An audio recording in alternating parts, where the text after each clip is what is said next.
This video will provide you an introduction to angles and different characteristics of different angles. Two distinct points A and B determine a line AB. The portion of the line between points A and B, including points A and B themselves, is a line segment AB, or simply segment AB. We have some notations that we use when indicating a line versus a line segment. If we want to say line AB, you'll see the letters AB and then a double arrowed line over top of it, indicating that our line extends infinitely in both directions. For a line segment AB, we'll use the notation AB, but just a line over the top without arrows on either end. This indicates that it's abruptly starting at A and abruptly stopping at B. Sometimes you'll even see it with like little points on the end. The portion of line AB that starts at A and continues through B and on past B is called a ray. And we would write this ray AB. Point A is the end point of the ray. So you'll notice with that notation, the arrow is over the B because it's extending infinitely past point B. An angle is formed by rotating a ray around its endpoint.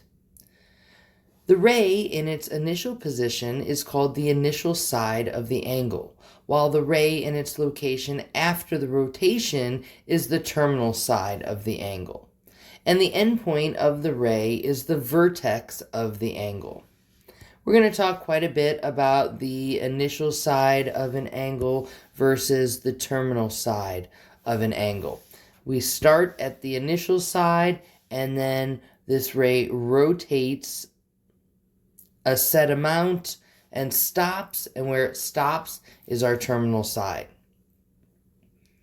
If the rotation of the terminal side is counterclockwise, the angle is positive, and if the rotation is clockwise, we say the angle measure is negative. An angle can be named a couple different ways. It can be named by using the name of its vertex or by 3 points. And the 3 points are always a point on the initial side, then the vertex, and then the point on the terminal side. When using just the vertex to name an angle, these Greek letters are extremely common, especially as we proceed into higher level math. This first one is theta. The next one is alpha. The third one is beta. And the fourth one is gamma. We probably use theta the most out of them all.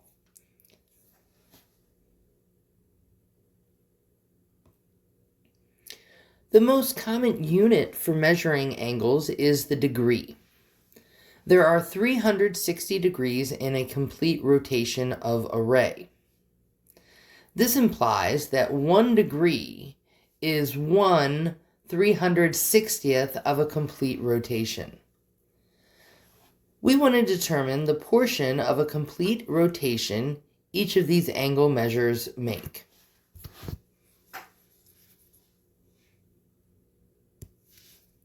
So we're going to start with 90 degrees. And we know that 1 degree is equal to 1/360th of a rotation. So 90 degrees is going to be equal to 90 times 1/360, which will give us 90/360. And we can simplify that fraction all the way down to 1/4. So 90 degrees is 1/4 of a complete rotation. We'll do it again with 270 degrees. To find out the portion of a rotation, you're simply going to multiply your degree measure by the fraction 1 over 360. That gives us 270 over 360, which we can simplify all the way down to 3/4. 270 degrees is 3/4 of a complete rotation.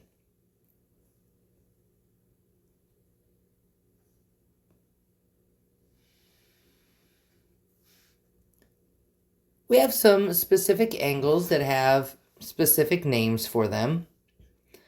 First up is an acute angle. An acute angle is, I always think a small angle, a cute little angle. An acute angle is an angle that measures more than 0 degrees but less than 90 degrees. A right angle is an angle which measures exactly 90 degrees. An obtuse angle is an angle which measures more than 90 degrees but less than 180 degrees. And lastly, a straight angle is an angle which measures exactly 180 degrees. A line is an example of a straight angle, and we're going to use that fact throughout this course.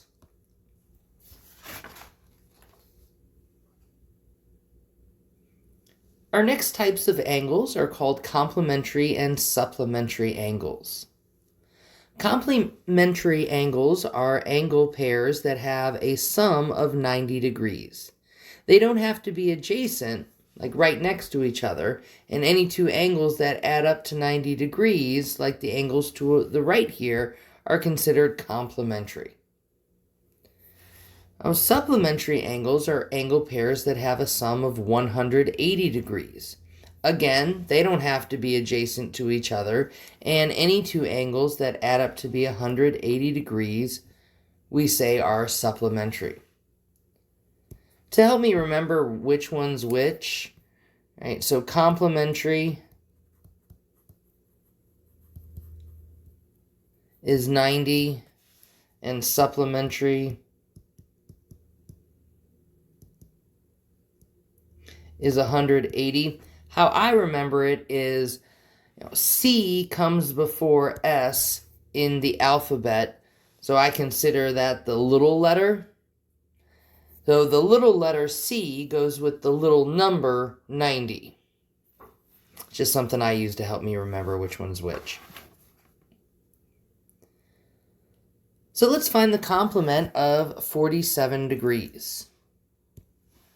Two angles that add together to be 90 are complementary, so we just need to figure out 47 plus what other angle, I'm going to call it theta, is equal to 90 degrees. And we'll simply subtract 47 from both sides and get that theta has to be equal to 43 degrees.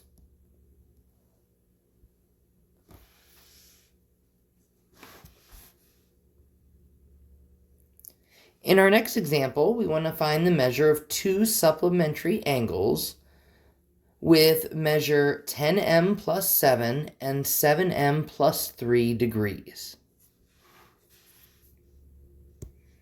Now, if two angles are supplementary, that means angle 1 plus angle 2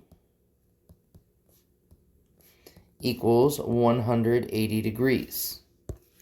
And they gave these algebraic expressions to represent the measures of each of our angles. So plugging those in, we'll have 10m plus 7 plus 7m plus 3 equal to 180.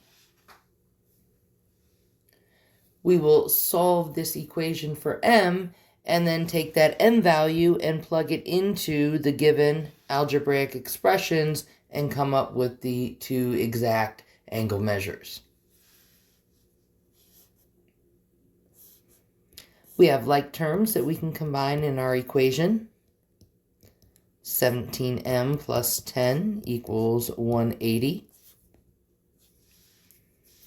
Subtracting 10 from both sides, we'll get 17m equals 170.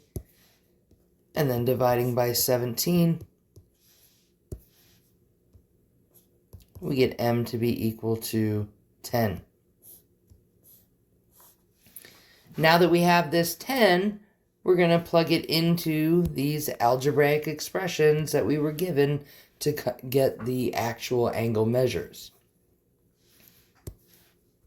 So 10m plus 7,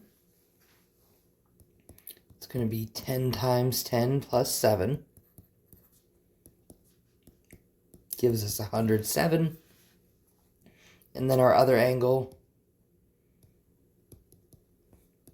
that'll be 7 times 10 plus 3, which gives us 73.